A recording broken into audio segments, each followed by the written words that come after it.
E aí, boa tarde, pessoal. Bem-vindos aí a mais uma edição do WikiConvida, que é uma série sobre Wikipédia e ciência e, bem, várias coisas, na verdade. Meu nome é Thiago e nessa série, que tem o apoio do Wikimovimento Brasil, eu chamo colegas, amigos para falar um pouco de ciência. E hoje, especificamente, a série vai ser em inglês, que é uma amiga dos Estados Unidos, de Boston. Então, vou fazer a mudança de linguagens agora. Tá? Então, mas se tiver alguma coisa que vocês não entenderem, a gente talvez fale um inglês um pouco rápido. Vocês podem pedir tranquilamente para a gente repetir, falar mais devagar, talvez traduzir uma coisa aqui e ali, beleza? So yeah, so now I'm going to switch to English. Thank you again for joining. So this series about Wikipedia and science and people, and we just talk a bit about life and trajectories, and then use the expertise and the knowledge accumulated to kind of edit Wikipedia. And today I have a very special guest with me. I'll let her introduce herself. It's Montita. Thank you very much for accepting this invitation, Montita. So, who are you? Well, still figuring that out, aren't we? Yeah, thanks so much for having me. This is such a privilege and a joy. So I am Montita. I was born in Thailand.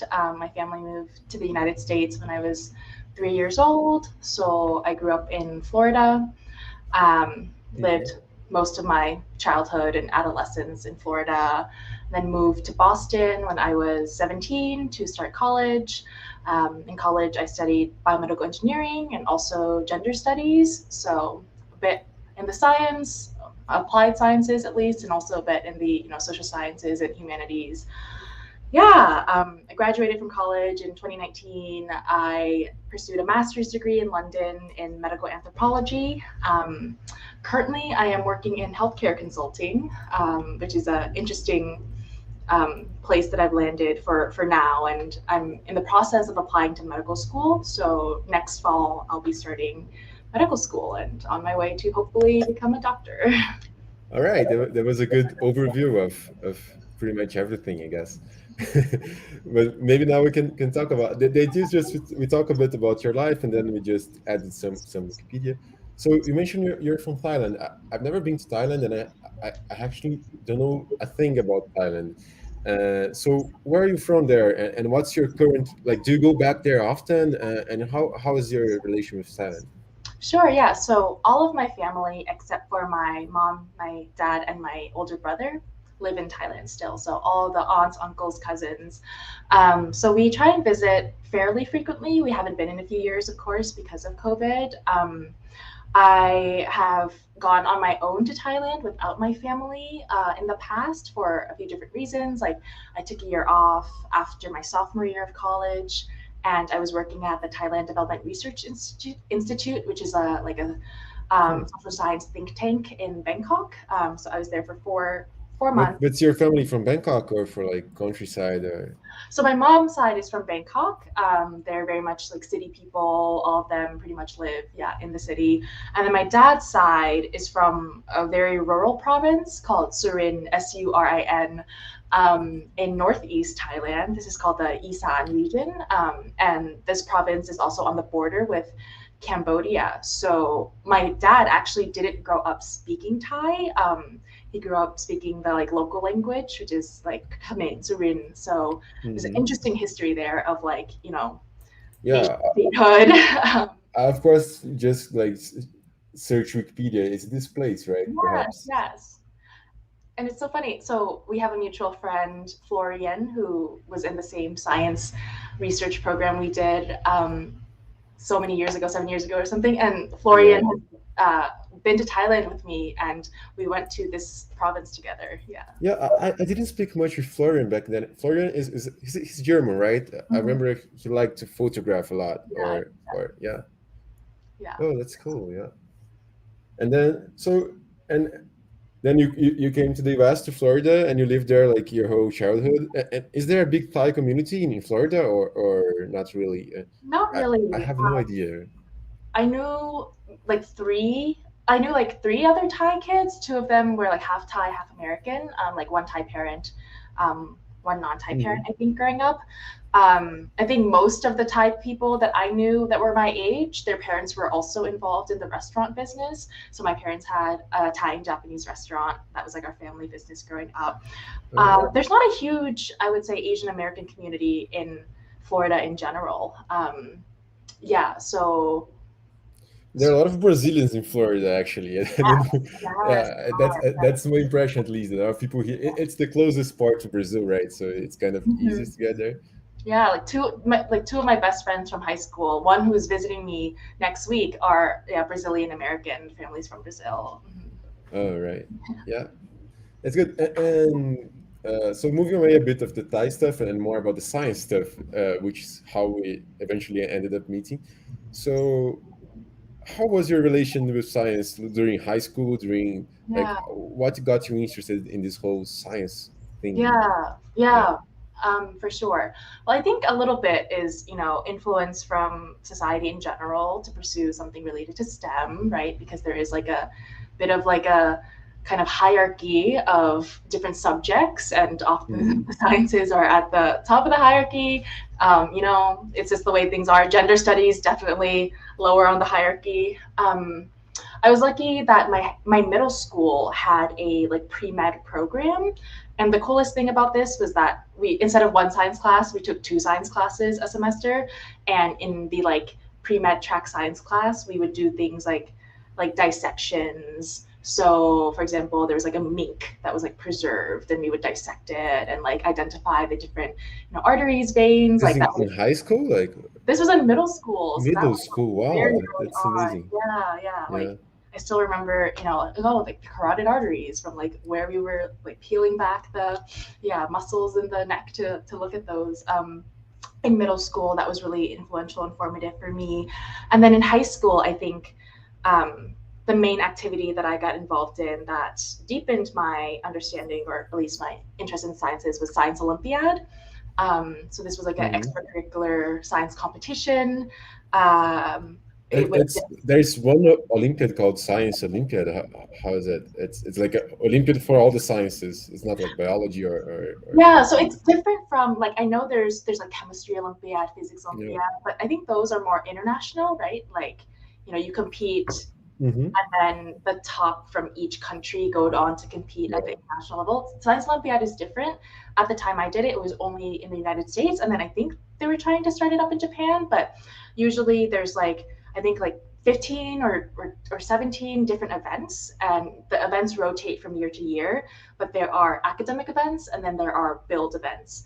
Academic events, they're usually like you study a certain topic and then like take a test on it.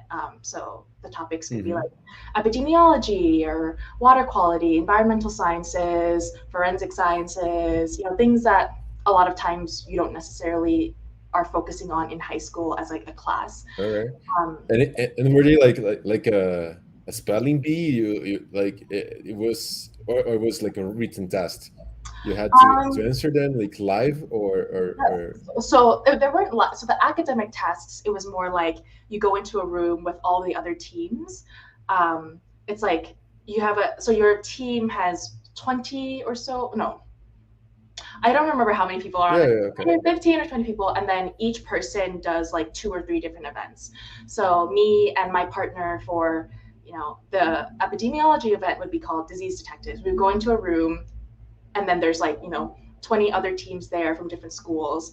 The proctor would pass out the exam, and then we would each all separately work on the questions, and then at the end hand the exam in, and then they would score it, and whoever got the highest score.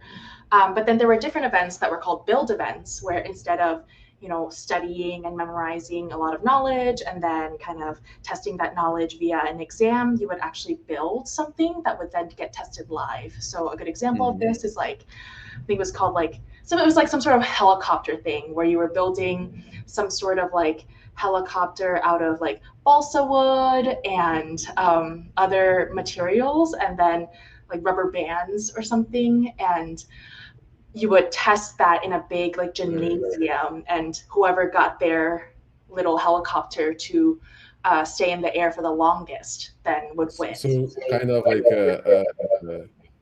a real-time science fair, like have this little Yeah. project, the science fair project that you all have to do, and who does it? Oh, it's interesting. And then it sounds very US like thingy, right? It's only national, but is it local to like Florida, or it's a national competition?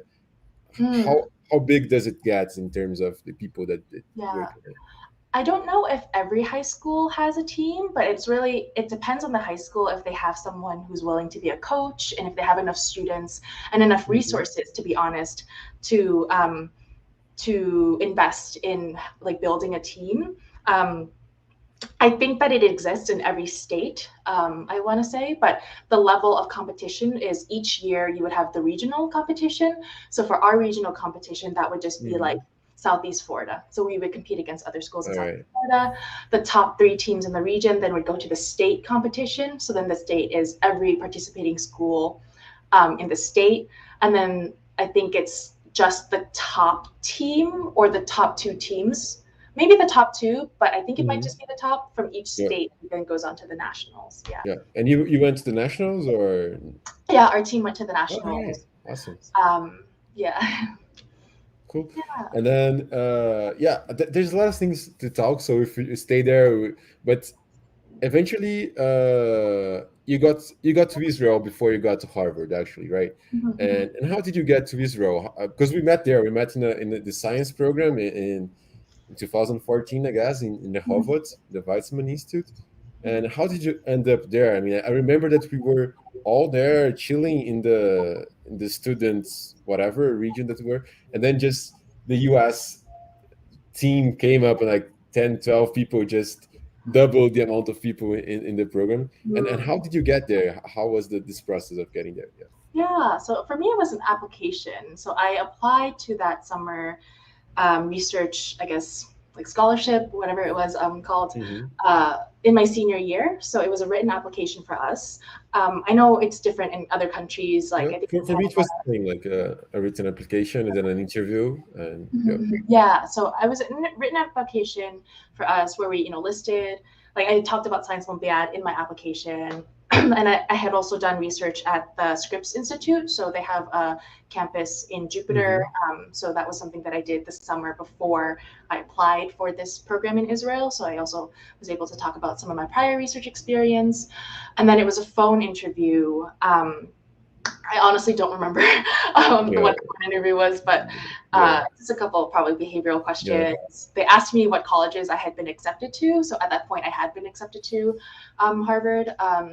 And then yeah, and then the town that I grew up in Florida, does have a large Jewish community. So I think they also Okay. asked me a little bit about like why I was interested in going to Israel. And then that was like, Yeah. well, like, I come from a community that is so heavily influenced by like Jewish culture, but like myself have never thought about or really thought about having the opportunity to go to Israel. So yeah, that was an interesting aspect of Yeah. it as well. And what do you remember most about Israel? Like about we spent a month there, and what would you say Mhm. that what's your best memories about that time? Yeah. Yeah, yeah. Um, some like images that linger in my mind Hmm. are, just sitting in that central kind of, stadium kind of area, at the middle of all the housing and like having, conversations at people late at night.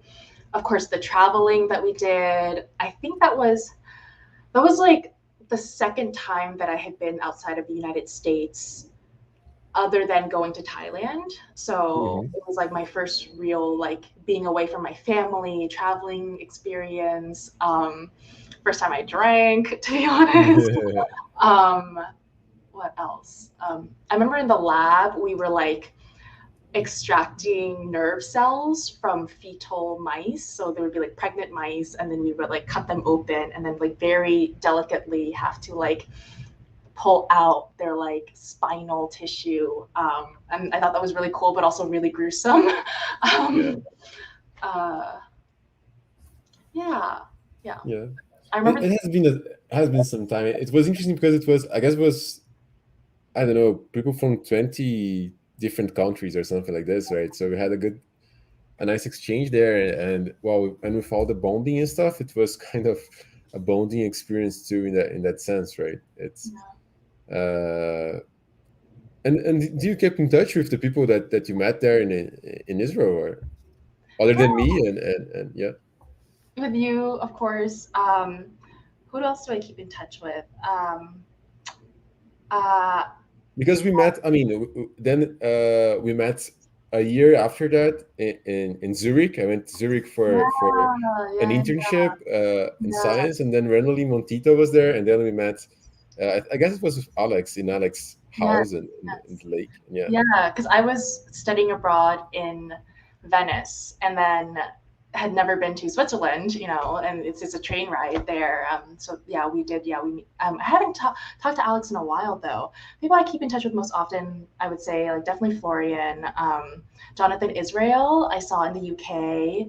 Um, Sam Barnett, who is now doing a really cool PhD at Princeton. Oh yeah. He's living in New York City, so we overlapped like very briefly when I was still in New York He City. did a PhD I guess it was something with well, it was mathematics, of course, but I guess So, artificial intelligence, generative, uh, yeah, so I think when or he was doing his undergrad, it was math and philosophy, and then the yeah, PhD is in computer science. But it slips my mind like what exactly within the world of yeah, computer yeah. science. But it's good to see. I mean, it has been already, I guess, 7, 8 years since the program there, 7 years, and people have grown and like they all finished college and are doing things, and it's very interesting to go back and see where everyone landed, right? I mean, we lose a bit of touch, but okay, yeah. Just coming back to your trajectory. So you did the stuff in Israel, you tracked nerve cells, and then you went out to start Harvard University. And what did you do at Harvard? Like, what was your Mhm. interests in the university, right? Yeah, I think the first thing that I wanted to do was try a lot of things that I didn't have the time or the opportunity to do in high school.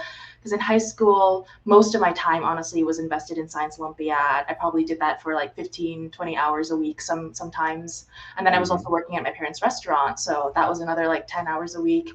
And what I really wanted to try was like something completely the opposite of science. So I got involved in spoken word poetry. So I actually like competed on our school's spoken word poetry team for a year, and like went to like a national competition for that. I was involved in a lot of theater, so I ended up being involved in like building sets for different musicals and doing props design and things like that, which was really fun and just like so important to explore all these different things that I think that's a very typical, U.S. liberal college experience. Is you're trying to, just drink from the fire hose, as they say, not just in the classroom, but also in terms of extracurriculars and social life as well.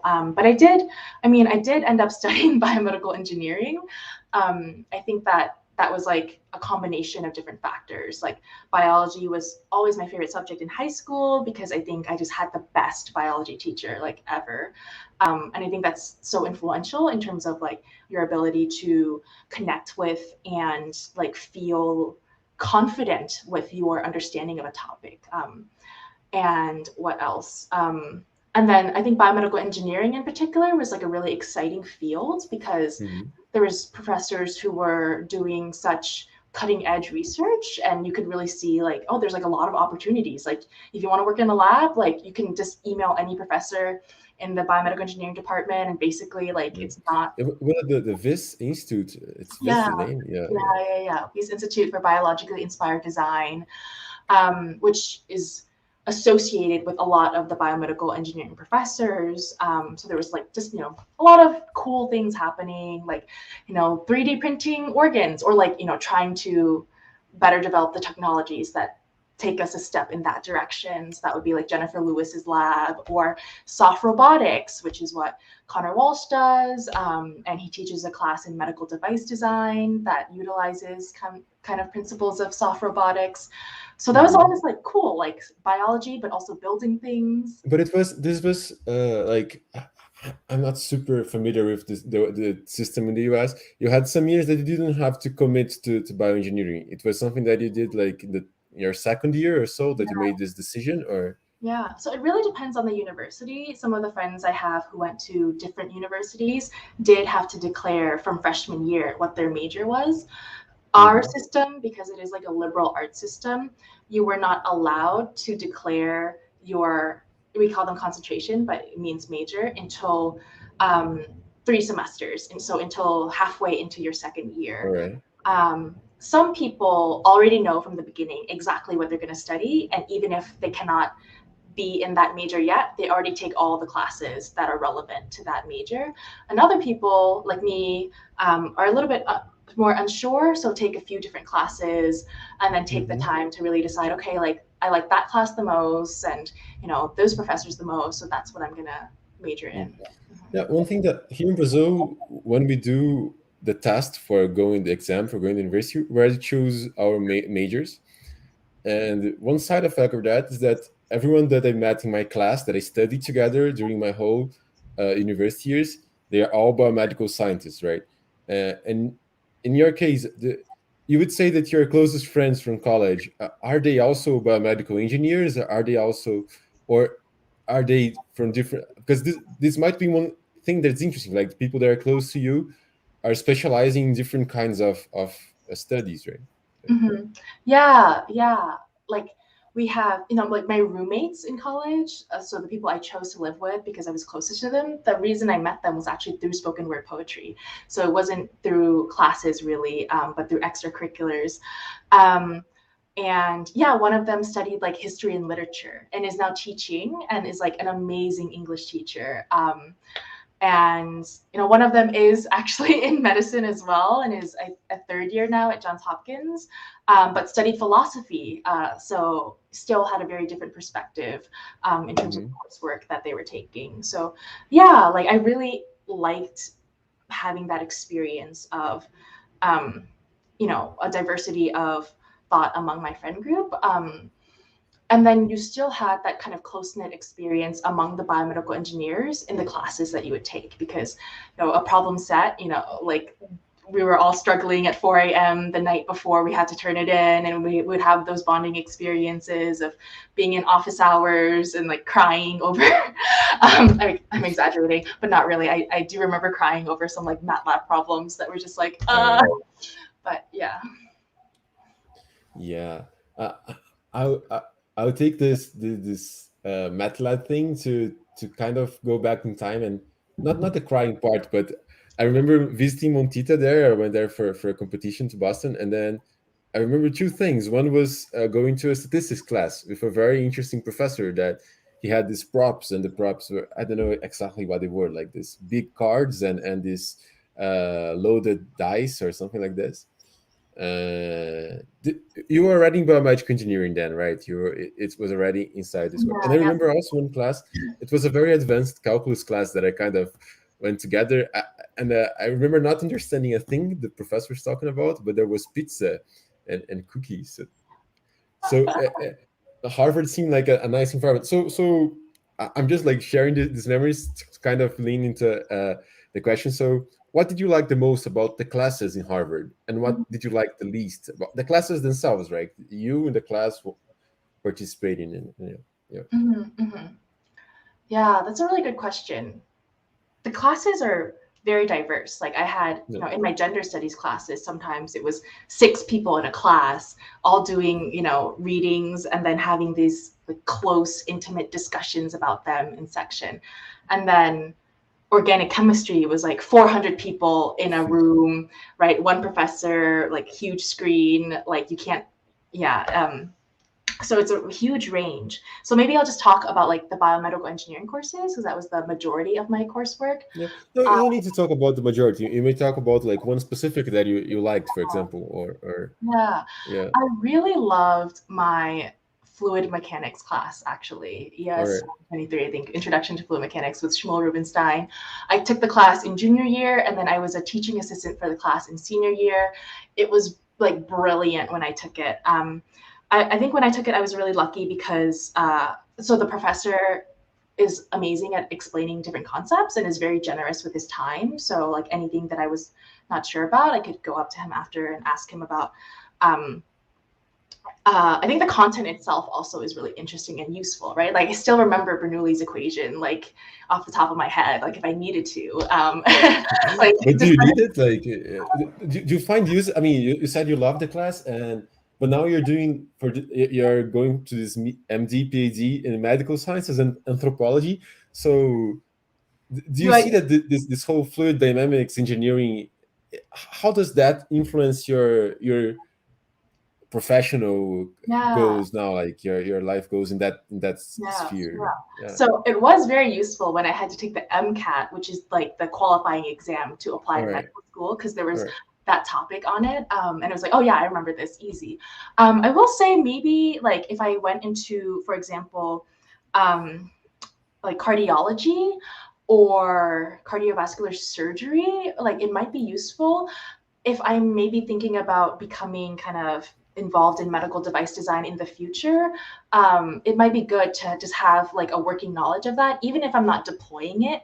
But if I am, a clinician in a room with a bunch of biomedical engineers who are designing a medical device, at least having kind of that foundational physical understanding of like, okay, if a pipe like decreases in cross-sectional area, what happens to the velocity of blood? Like just knowing, like understanding that might build a little bit more like fluid communication. All right.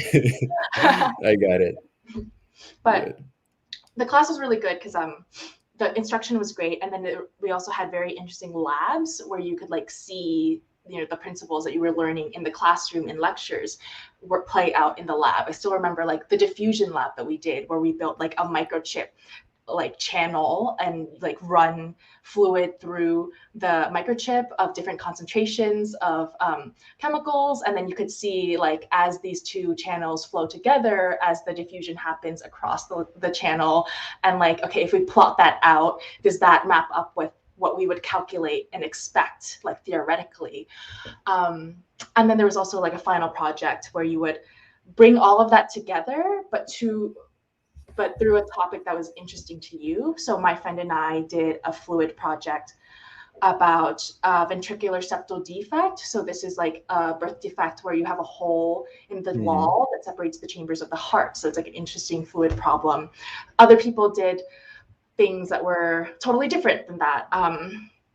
But I think that was nice because it was like, oh, okay, so like this is a project to get the students to utilize the concepts learned in the classroom, but integrate it with some sort of artistic and even like, personal interest. So that was like my favorite class. Yeah, it sounds like an amazing experience, right? In every way, right? From like the fun to the art to the science, and it's really cool. And when you're choosing your classes, I mean, do you think about how they would apply for your professional career, or did you choose them based on your current interest? Like, yeah, I want to know more about this, or this professor looks really good, and I want to go there, or more like, yeah, I'll take this and this and this because I want to do that and that and that. Yeah, Right. definitely a mix. Like freshman year, I took a class called Poems, Poets, and Poetry, and because I just wanted to. Yeah. It did qualify for. We have general education requirements, where you have classes in a lot of different topics. But that was just random, based off like, no, I was not thinking at all how that would tie into my future career. But a lot of my classes, like even if I was not thinking about how they build into my future, just based on the fact that I'm accumulating experiences. I think also every experience, there's a lesson to be learned from it, but some were more strategic than others. Like, would I have ever taken organic chemistry if I was not forced to as a pre-med requirement? Probably not. I am awful at organic chemistry, my worst subject. But I just had to. Whereas poetry, like, loved it, very interesting, but just totally random, out of the blue, I wanted to take it. Yeah. All right, that's cool. Yeah, fair enough, right? I mean, you always find ways to combine the expertise to build something. And now, maybe one thing that I want to know more about is that you did like bioengineering and gender studies, but in your projects you kind of mixed both. I remember two of your projects that maybe we can talk a little bit more. One was about some vaccination for against like ovaries, like something like this. I mean, I don't remember exactly. It was some kind of yeah. Yeah. Please interrupt me before I speak Yeah, something yeah, yeah. very wrong. That was like a recent project that a graduate or postgrad student in David Mooney's lab, which is part of the Weiss Institute, they were doing. And basically, the idea was an implantable vaccine that could sterilize animals. So we were doing it in mice, where you would, kind of implant this subcutaneous, I think, little kind of honestly, I don't even remember the details myself all that much Yeah, anymore, it but could be it just has like the general like a idea. Yeah. hormonal kind of little vaccine implant Thingy. where it would disrupt the menstrual cycle of the mice and prevent them from being able to get pregnant or being able to Yeah. um, The details don't matter, just like the whole idea, because it was of course a bit more charged to animals, but starts to into this sphere of like this intersection of gender studies and yeah, bioengineering. So maybe we can talk a bit more about your thesis. It was like the dilator device yeah. and what was that, like how the idea came and what exactly was that you did there. Yeah. So my thesis, because I had two majors, biomedical engineering and women, gender, sexuality studies, the thesis had to satisfy the requirements of both departments. And I was interested in studying LGBTQ health in Thailand, just because, logistically made sense. I speak Thai, I could conduct interviews in Thai and translate them. And then also Thailand has an interesting history in terms of sexuality and gender in the country, in the sense that in the 1940s, there were kind of explicit governmental decrees that came out to make Thai people in public conform more to kind of Western binary gender presentation. So there were laws about like, in public, like women should dress this way and men should dress this way, in ways that were trying to push the populace more towards like what the conception of like civilized men and civilized, like very Victorian kind of sounding, so anyways, kind of the reigning thesis is that there was a lot more kind of diversity or a lot like more fluidity in terms of gender presentation in Thailand. And then the kind of increased binarization of that was something that was politically implemented throughout the 1900s, probably even before then. So that's just kind of a little bit of like, okay, studying LGBTQ health is interesting in that context because, how we define gender and sexuality and how we think about these topics is so dependent on specific context, time, place, history, etc. So I was interested in studying this in Thailand and basically went to Thailand and did a bunch of semi-structured interviews with LGBTQ patients, but then also some healthcare providers as well.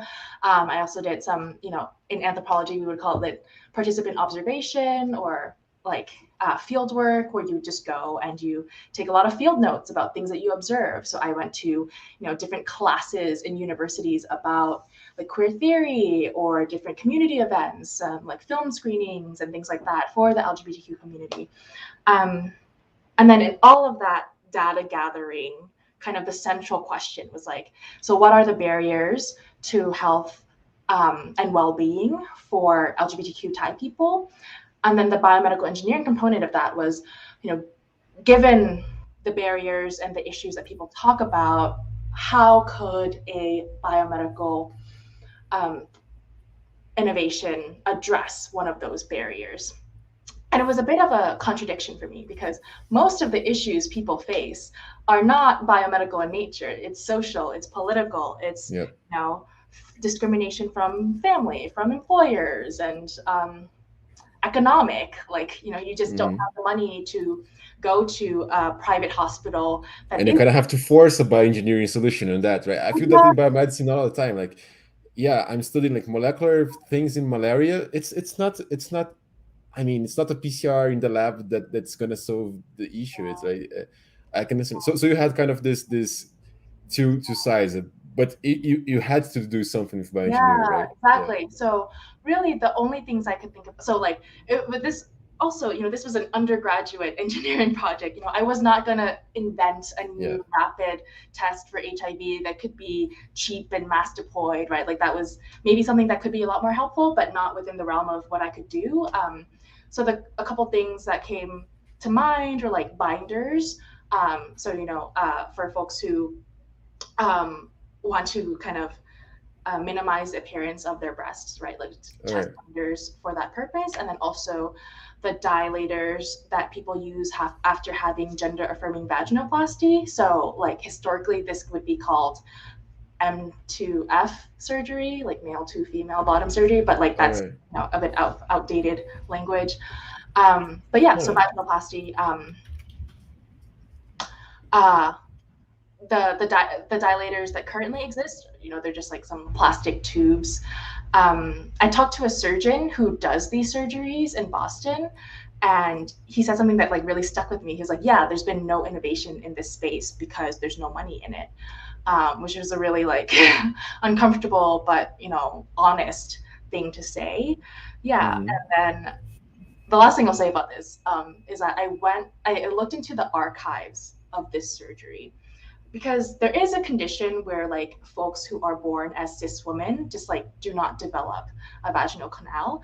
So the process of intervening with a surgical procedure to create that canal like has been, it's been around for a long time, and not just in the context of specifically like trans medicine, but in the context of like a variety of things.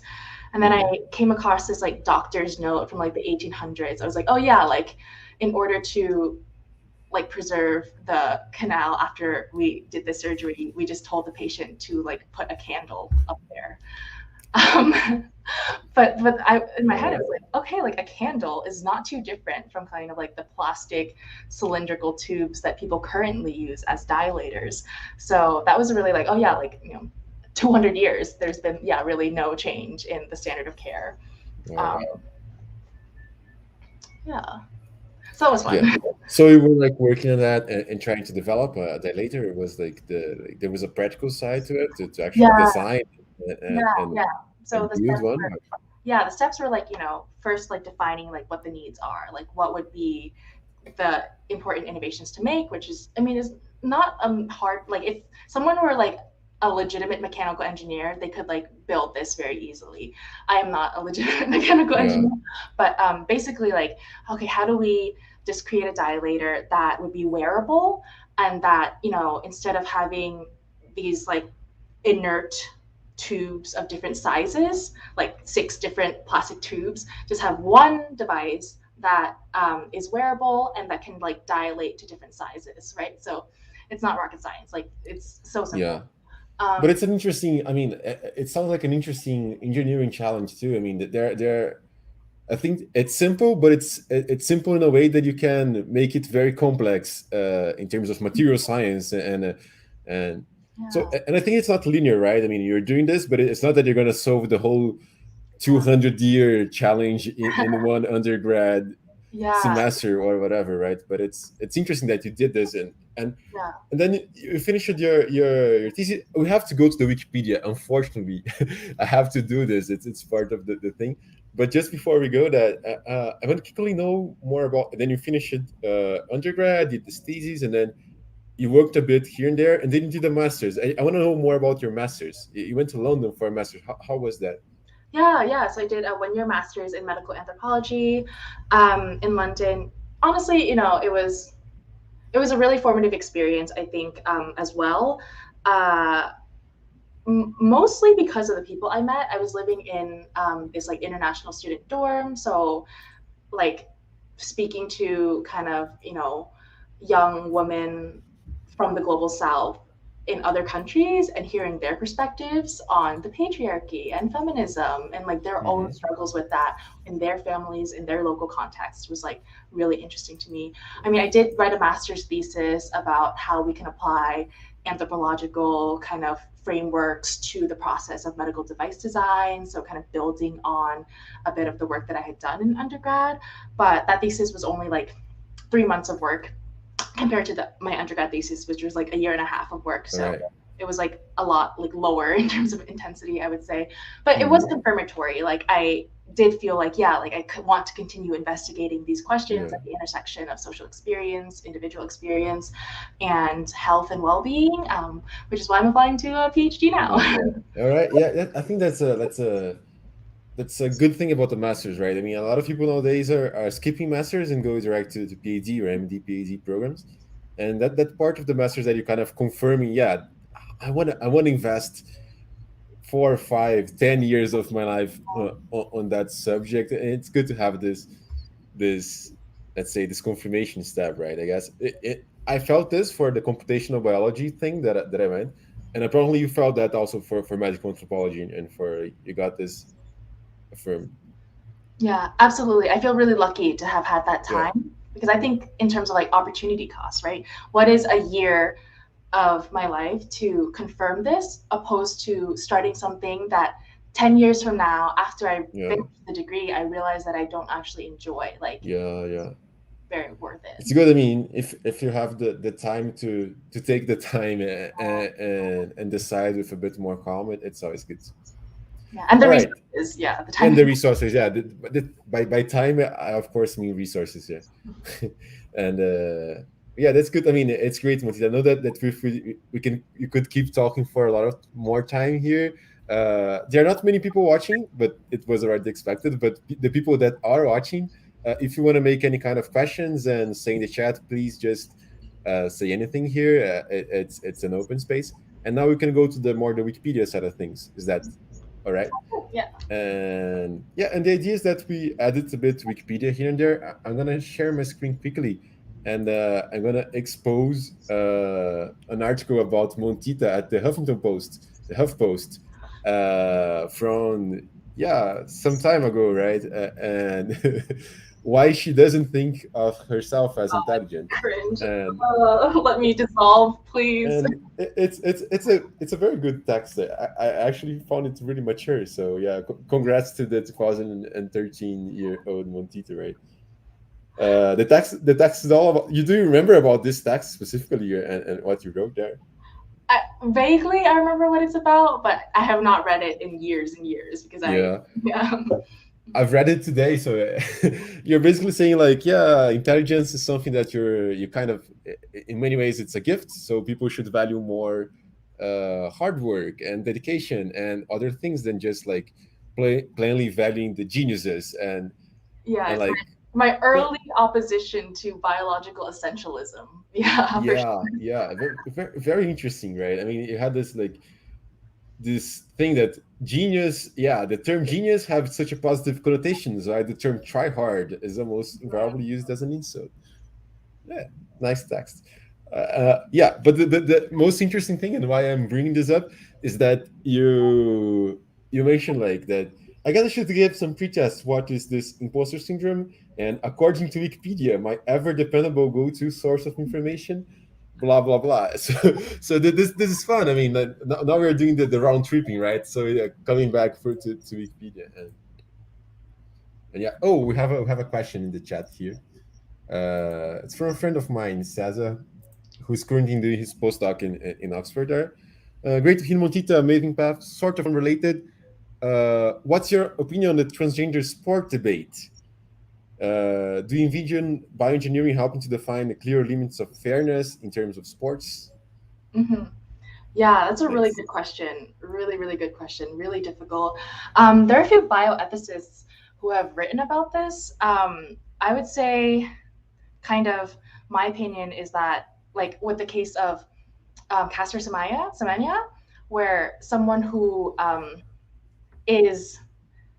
was given kind of a forced choice to either lower their natural levels of testosterone or stop playing in their sport that they have committed so much time to and are, like so excellent at, like that is a clear case that something in the system is misaligned, where as it exists, doesn't allow people to, to just compete as they are, like in the way that they've been born, because of the ideas that we have around what gender should be. And I think people make a lot of comparisons to, for example, like Michael Phelps, right? People say, oh, Michael Phelps, like, his he was born with biological traits that give him very much a specific advantage in the field of swimming, of, his webbed appendages and his like lower lactate levels or something.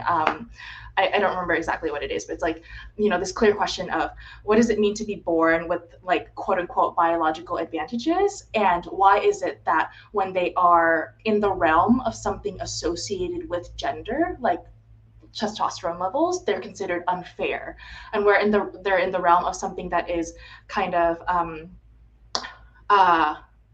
not value laden in that way, like you don't think of lactate levels and like or there's not like a charged nature to that in the same way that like testosterone has so much meaning, so much like kind of social weight and connotation behind it. So it's really hard. I don't have kind of like a path forward, honestly. Like, is it the abolishment of gender-based sports in total? That is one potential future. It's hard for me to say exactly what that looks like, or whether that's a total positive or a total negative. But I will say, I guess, that I do think that, whenever there is a gender binary, there's going to be people who are mistreated, just because, It's very interesting. I just want to make like a connection with something you mentioned earlier with the whole 1940s in Thailand, and then people had this more diverse spectrum of sexualities, and then this whole Western impose of this, the way that we practice sports is very Western, right? I mean, it's binary. You have the woman and man, and not only that, it's recent, right? Sports, it's not it's something from like the past 200 300 years that we have organized sports in that way. And of course we had Olympics in Greece, but it was only for men, or in a different way. So I guess in many ways the sports are not made for the gender diversity, right? It's not that there are people that don't fit the sports. No, it's the sports that don't fit the people. So it's interesting. I mean, it was good. It's as I mentioned, he's not in the. It went a bit outside. It's a bit unrelated, but it's an interesting discussion, right?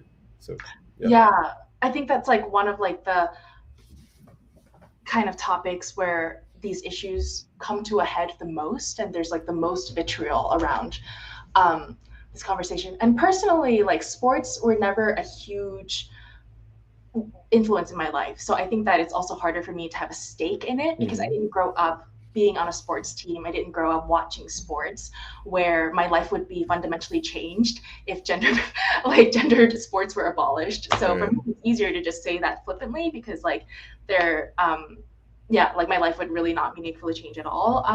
But other people's would, and I honestly don't have enough insight into what that personal experience is. But I do know that, like, as it exists in the United States, at least, there's just a lot of legislation that is trying to basically make life really, really difficult to be like a young trans person just trying to play sports. Someone who would be great to follow on this, I think their Insta handle is Pink Manta Ray. How do you write that? I mean, Pink Manta Ray. Let me just check. A pink manta ray, like a manta ray, like the like the animal.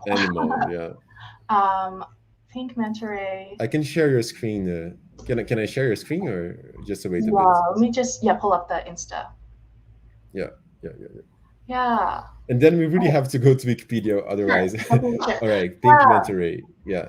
Skylar Bylar, who I never met personally, but we have some mutual friends, is someone who was a couple years younger than me, I think, at Harvard, and is trans, and used to play on like women's swimming teams.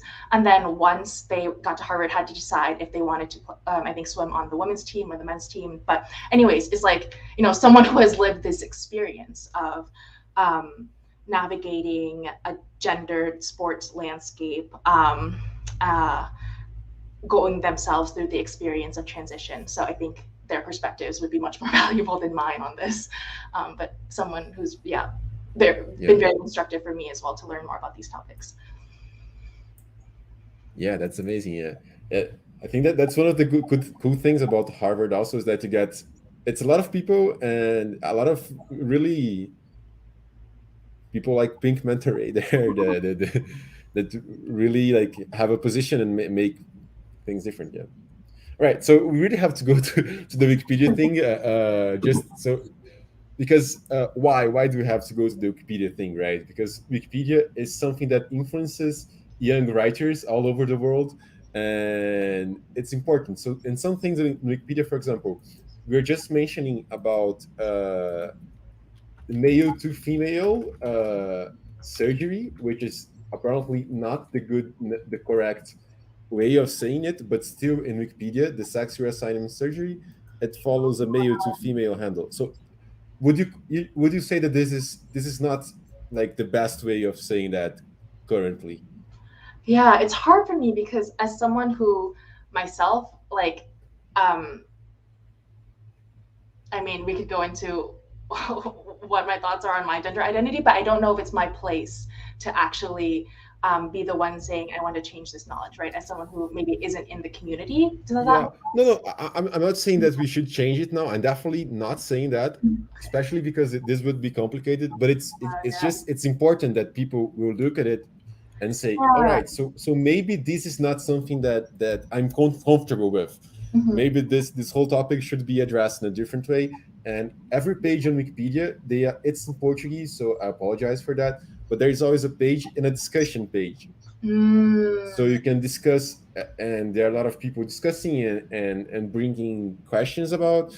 So someone could definitely come here and open like a discussion saying, so, hey, maybe the name of this, maybe this could be changed, right? Maybe we could treat this in another way. So I'm not saying that we will do that. I'm just saying that it's important that we address the Wikipedia topic, because there are things like this that need people that have thought deep and carefully about it, so and they can look at it. Yeah. Does that make sense? That's super cool. Yeah. Yeah.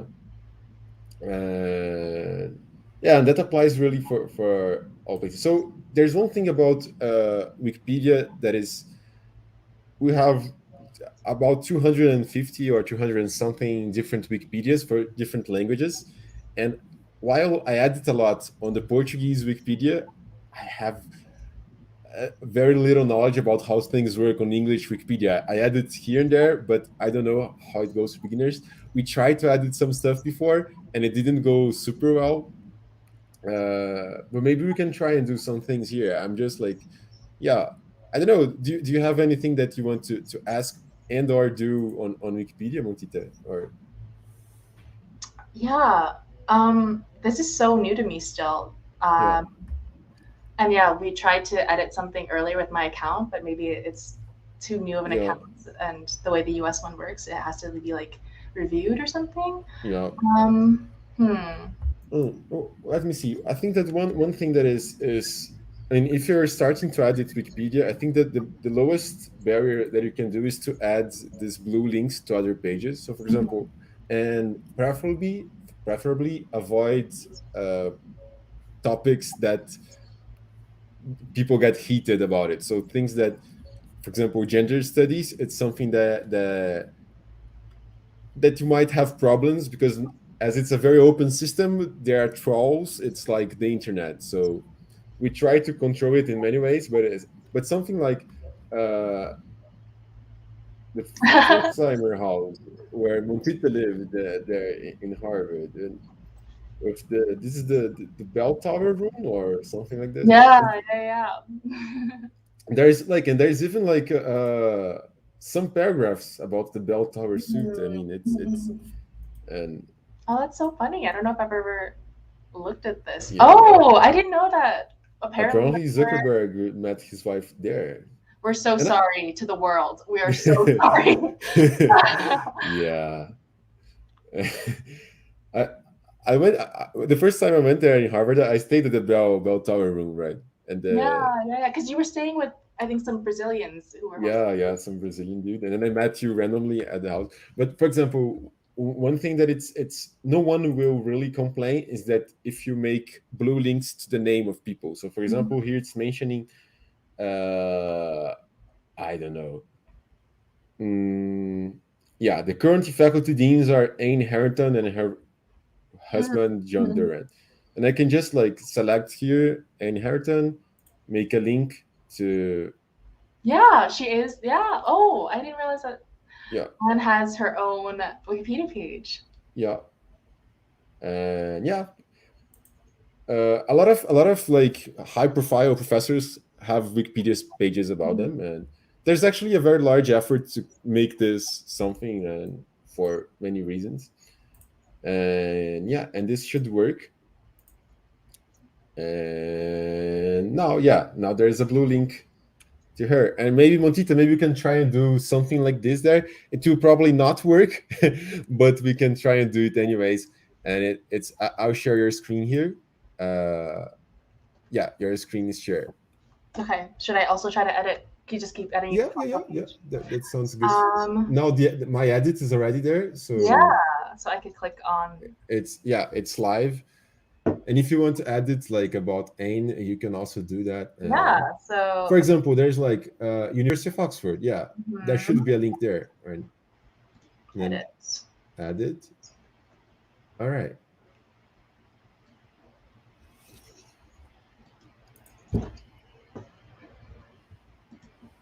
And then you select. Oh, done. Publish changes. Yeah.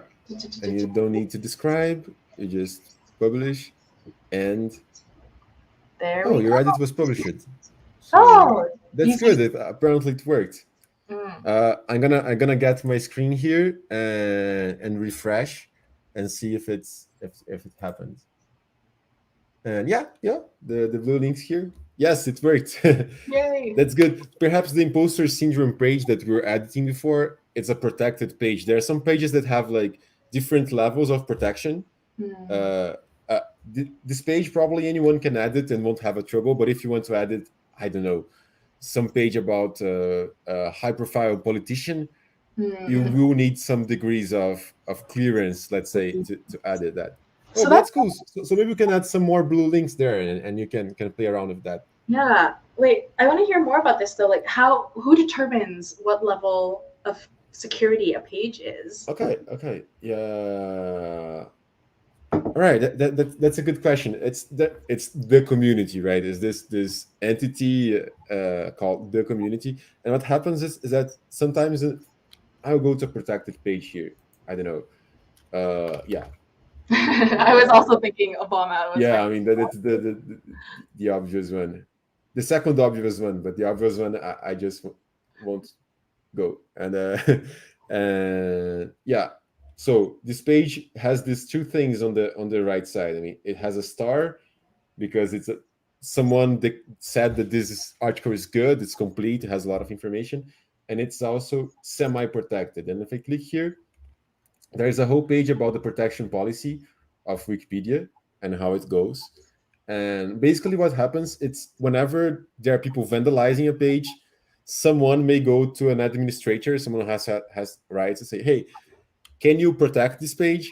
And you ask, and then if you have a good argument, and there's a lot of different uh all these things are kind of quote unquote legally binding on Wikipedia. You can use these different paragraphs, documentation as arguments as to why some page should or shouldn't be protected. And then there are different levels of protection that depends on the level of issues we have with the page. And this goes from simply like, yeah, you need a 4-day-old account to edit, to like, you need to be an administrator of Wikipedia, which like, I don't know, a few hundred people in the world, right? So, and in the case of Obama, for example, the page is called semi-protected. Let's see what that means.